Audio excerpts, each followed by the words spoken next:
Hello you all, welcome back. This is part 2 of Modest is the Hottest. I'm telling you guys reasons why it is so, it's really attractive to be modest. I'm telling you, I really think it's like so beautiful. These Muslim women, I'm not a Muslim at all, but I think it's so beautiful how they cover up their bodies and how they honor their bodies. They love their bodies so much that they cover them up, and they respect their husbands so much and their culture that they would not let every Tom, Dick, and Harry see what their chest and their butts and their hips look like. Let me show you a picture. The picture I showed in part 1. And this is a picture of 2 women. One is obviously less modest than the other. You see this woman here, I'm assuming she's Muslim. And then we have here Jessica Simpson. Now, which woman, I'm not talking about their faces. I'm just talking about when you just look and you just get the overall feel of them. She just looks so much more attractive. The woman in the pink looks so much more attractive because she's so modest, mysterious and self-respectful. And Jessica Simpson, isn't her dad a preacher?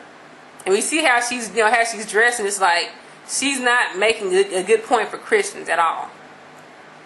She is, that's not very modest and it's not attractive. And nothing about her will make me want to get to know her better. If I was a guy, I can't see myself wanting to actually want to get to know her mind. And then another lady in the pink.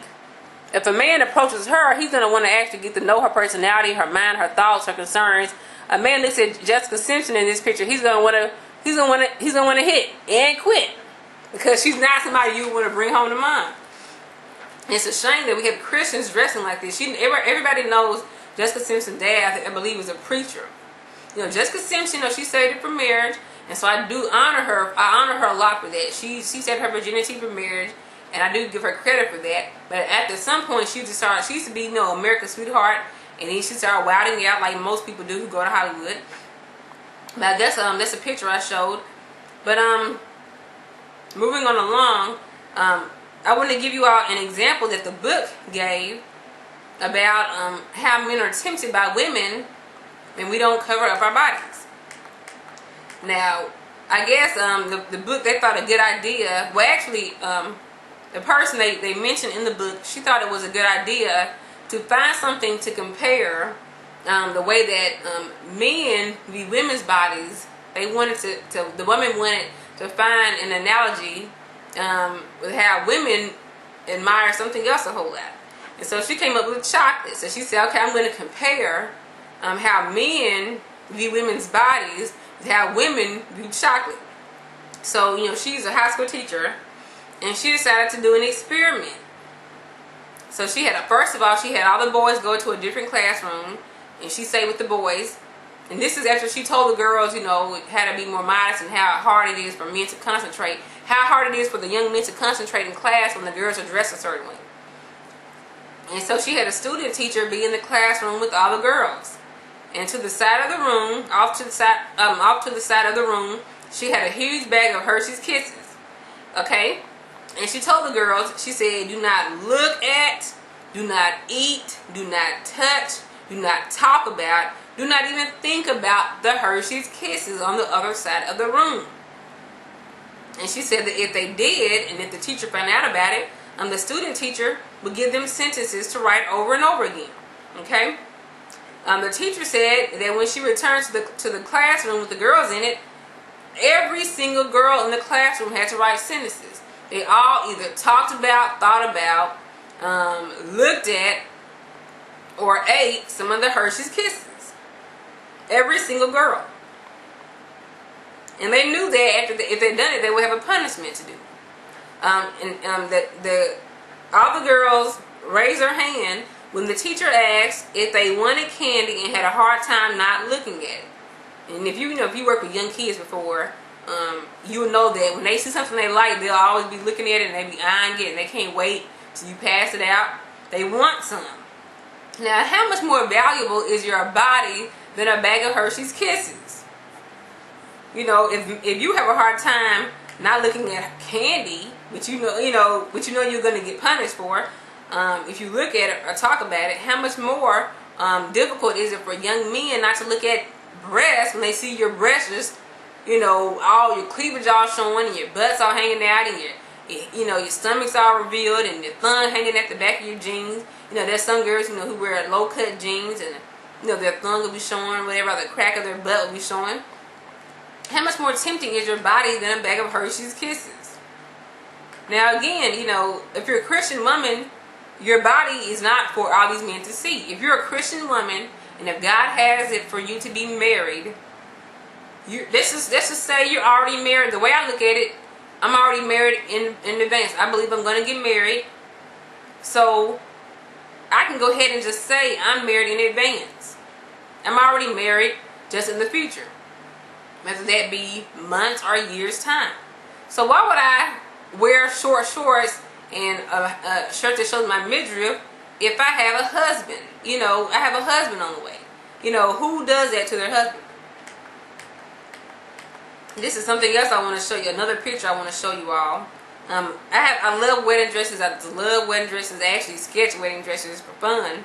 And I have a lot of little magazines. And so I want to show you all another example of, you know, difference between modesty and immodesty. So here are 3 women's wedding dresses. I want you to look at them and tell me which one is more modest. Which 2 are more modest. You see the first one here. This girl here, you know, she doesn't have all her chest hanging out. She doesn't have all her arms out. Not saying anything wrong with showing your arms. And she just looks so sweet. I mean, I bet her husband is like so excited to see her walking down the aisle like a little angel. And let's skip over here to this girl. You know, it's not the most attractive dress, I'll admit. But it's very modest. Her arms are covered. Her chest is covered. And there's actually a website. It's a website that's specifically made from... It specifically makes modest wedding dresses. Modest wedding gowns. I thought that was so beautiful. And here in the middle we have Miss Ann with this super high split showing all her thighs and, you know, leaving not much to the imagination, and she's showing all her cleavage and everything. And she just really wants to give the show, and she really wants to give the whole room a show. Imagine wearing that into a church. Now I'm not trying to judge her or anything. I'm just telling you that I think a husband would appreciate that his wife dressing like these 2 women over here. Compared to how she's dressing. And to be honest with you all, these women may not even be modest enough for some Muslim countries. They're probably not even modest enough. Okay.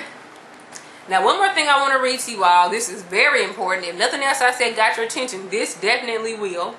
This is not the Bible. This is National Geographic News. This was an article written February 16th, 2009. This was just last year. My mom showed me this article.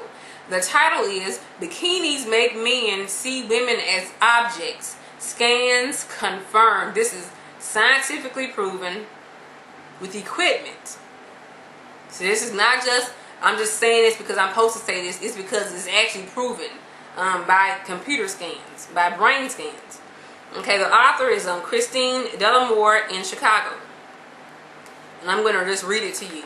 Sexy women in bikinis really do inspire some men to see them as objects, according to a new study of male behavior.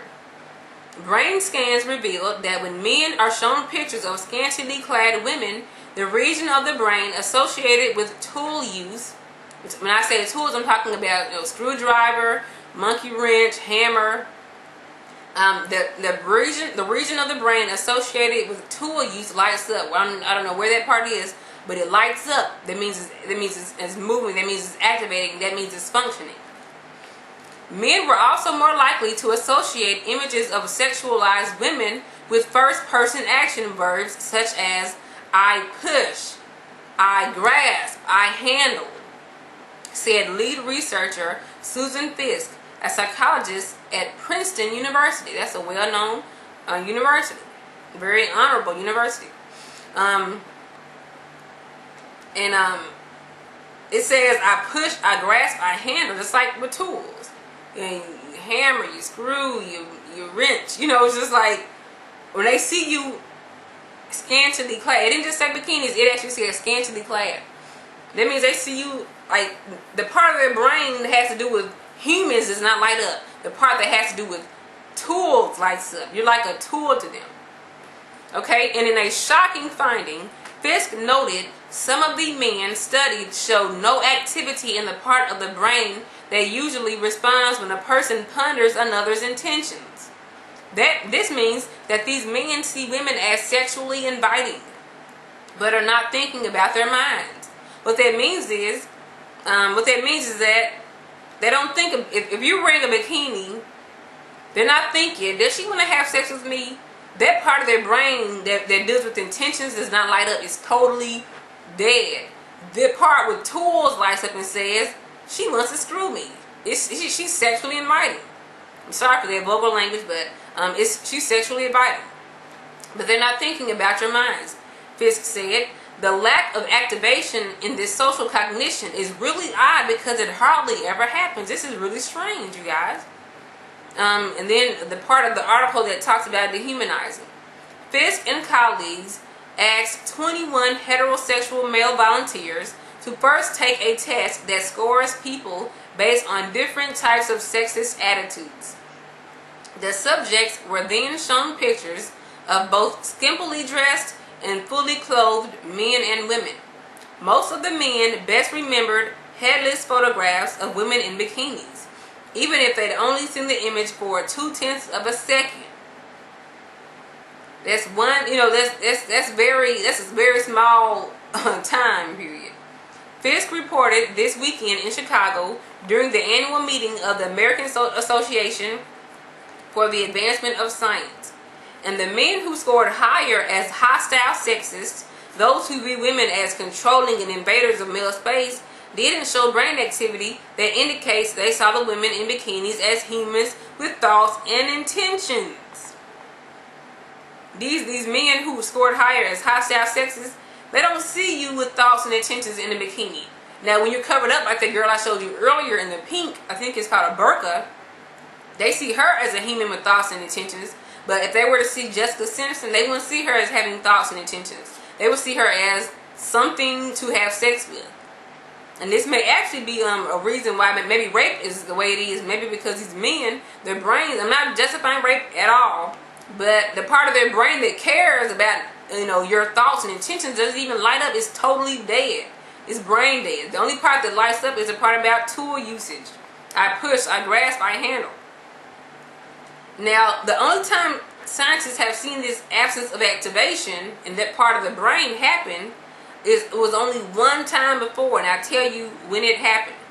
It was in a study where people were shown off-putting photographs of homeless people and drug addicts.